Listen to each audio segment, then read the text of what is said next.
அனைவருக்கும் வணக்கம். அன்பர்களே, ஒரு ஜாதகத்திலே லக்னக்காரகன், உயிர்காரகன், தந்தைக்காரகன் என்று அழைக்கப்படக்கூடியவர் சூரிய பகவான். வித்யாகாரகன், கல்விகாரகன், புத்திகாரகன் என்று அழைக்கப்படக்கூடியவன் புதன் பகவான். அவ்வாறு உயிர்காரகன், கௌரவக்காரகன், புகழ்காரகன், லக்னக்காரகன் என்று அழைக்கப்படக்கூடிய அந்த சூரிய பகவானும் கல்விக்காரகன், புத்திகாரகன், வித்யாகாரகன், யோசனைக்காரகன் என்று அழைக்கப்படக்கூடிய புத பகவானும் ஒன்றாக இணைந்து ஒரு ஜாதகத்திலே அமர்ந்திருந்தால், ஒரு ஜாதகத்திலே ஒரு வீட்டிலே இருந்தால் அதற்கு புத ஆதித்ய யோகம் என்று பெயர். புதனும் சூரியனும் ஒன்றிணைந்து காணப்படக்கூடிய அந்த காட்சி, அந்த அமைப்புக்கு பெயர் புத ஆதித்ய யோகம் என்று பெயர். யோகம் என்றால் ஒன்றிணைத்தல், ஒன்று சேர்த்தல், சேர்த்து வைத்தல் என்று பொருள். அவ்வாறு இந்த புத ஆதித்ய யோகம் ஒரு ஜாதகத்திலே லக்னத்திலே அமர்ந்து விட்டால் அது சிறப்புகளை கொடுக்கும். இதற்கு முந்தைய பதிவிலே மேஷம் லக்னத்திலே பிறந்தவர்களுக்கு அந்த மேஷம் லக்னத்திலே அந்த புதனும் சூரியனும் ஒன்றாக இணைந்து அமைந்திருந்தால் அந்த மேஷம் லக்னத்திலே பிறந்தவர்களுக்கு என்ன பலன் கிடைக்கும் என்பதை பற்றி சொல்லப்பட்டிருக்கின்றது. இப்பொழுது ரிஷபம் லக்னத்திலே பிறந்தவர் ஜாதகத்திலே, ரிஷபம் லக்னத்திலே அந்த புத பகவான் சூரியன் ஒன்றாக சேர்ந்திருந்தால் புதன் குடும்பம், பண வரவு, கல்வி ஸ்தானமாகிய 2ஆம் இடத்திற்கு அதிபதி, பூர்வ புண்ணியம், தாய்மாமா, ஆராய்ச்சி கல்வி, உயர்கல்வி என்று புத்திரஸ்தானம் என்று அழைக்கப்படக்கூடிய 5ஆம் இடத்திற்கு அதிபதியும் புத பகவான். 2, 5 என்ற சுபஸ்தானங்களுக்கு அதிபதியாகிய அந்த புத பகவான் ரிஷப லக்னத்திற்கு, சூரிய பகவான் 4ஆம் இடமாகிய தாய், நிலம் ஆகிய ஸ்தானத்திற்கு, ஆரோக்கியமாகிய ஸ்தானத்திற்கு அதிபதியாகிய சூரிய பகவான் ஆக 2, 5 புதனும் 4ஆம் இடத்திற்குரிய சூரியன் ஒன்றாக சேர்ந்து லக்னத்தில் அமர்ந்திருந்தால் இந்த ரிஷபம் லக்னத்திலே சூரியனும் புதனும் ஒன்றாக இணைந்து அமைந்திருப்பது அது புதாதித்ய ராஜயோகம் என்று அழைக்கப்படுகிறது.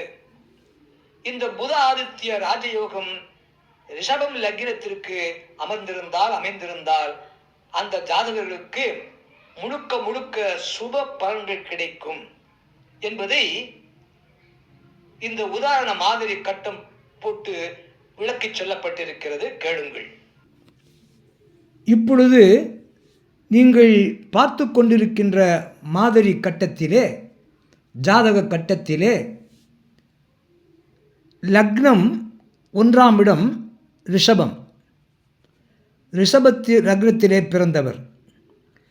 ரிஷப லக்னம் 1ஆம் இடம், 2 மிதுனம், 3 கடகம், 4 சிம்மம், 5 கன்னி. இந்த 2ஆம் இடமாகிய மிதுனத்திற்கும் 5ஆம் இடமாகிய கன்னிக்கும் அதிபதி புதன் பகவான்.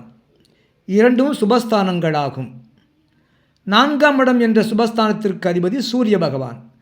ஆக இந்த 4ஆம் இடத்திற்கு அதிபதியாகிய சூரியனும் 2, 5ஆம் இடத்திற்கு அதிபதியாகிய புதன் பகவானும் ஒன்றிணைந்து இந்த ரிஷப லக்னத்திலே சேர்ந்து காணப்பட்டால் அது புத ஆதித்ய ராஜயோகம் என்று அழைக்கப்படுகிறது.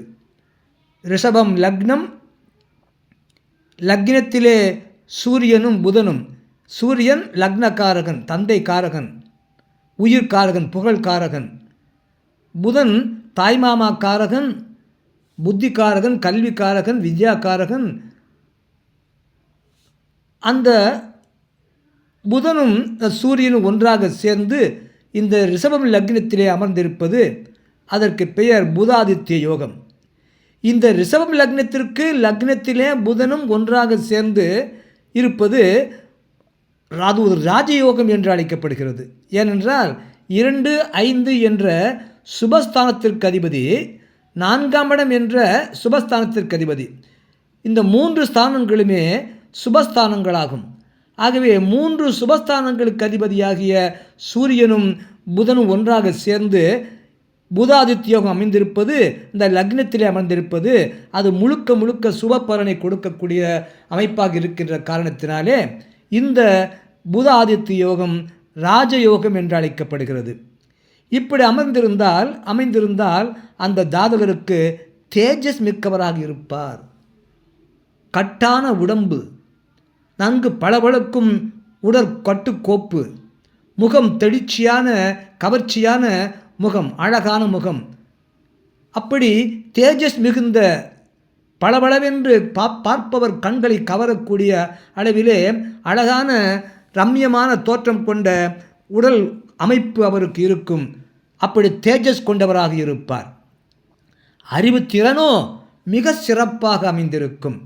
எந்த இடத்தில் எதை எப்படி பேச வேண்டும், யாரிடம் எப்படி பேச வேண்டும், இடம் பொருள் ஏவல் அறிந்து பேச வேண்டும் என்ற அந்த சிறந்த அறிவு திறன், எதை எப்படி பேசினால் வெற்றி காணலாம், காரியத்தை முடிக்கலாம், வென்றெடுக்கலாம் என்று புரிந்து பேசக்கூடிய அந்த அறிவு திறன் அவருக்கு இருக்கும். அது அவருக்கு சிறந்த பேச்சு திறனை கொடுக்கும்.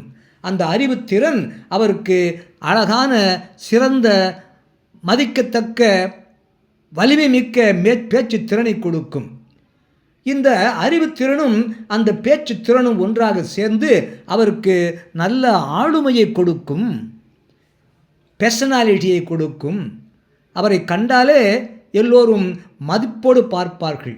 மதிக்கத்தக்க ஒரு அமைப்பினை, அந்த ஆளுமையை இந்த தேஜஸான உடல் அமைப்பும் அறிவு திறனும் சிறந்த பேச்சு திறனும் அவருக்கு நல்ல ஆளுமையை கொடுக்கும். இதற்கு காரணம் 4ஆம் இடத்திற்கு அதிபதி தாய்ஸ்தானம், நிலஸ்தானம், ஆரோக்கியஸ்தானம், வாகனஸ்தானம், அந்த ஸ்தானத்திற்கு அதிபதியாகிய சூரிய பகவான், 2, 5ஆம் இடத்திற்கு அதிபதியாகிய செல்வம் மற்றும் கல்விக்கு அதிபதியாகிய கல்வி ஸ்தானத்திற்கு அதிபதியாகிய புதன் பகவானும் சேர்ந்திருப்பதனாலே இந்த அவருக்கு கல்வி சிறப்பு கிடைக்கும். கல்வியிலே சிறந்து விளங்குவார். எந்த ஒரு கல்வியையும் எளிதாக சிறப்பாக முதன்மையான மதிப்பெண்கள் பெற்று சிறப்பாக கல்வியில் சிறந்து விளங்குவார். அவருக்கு பூர்வ புண்ணிய பலன்கள் கிடைக்கும்.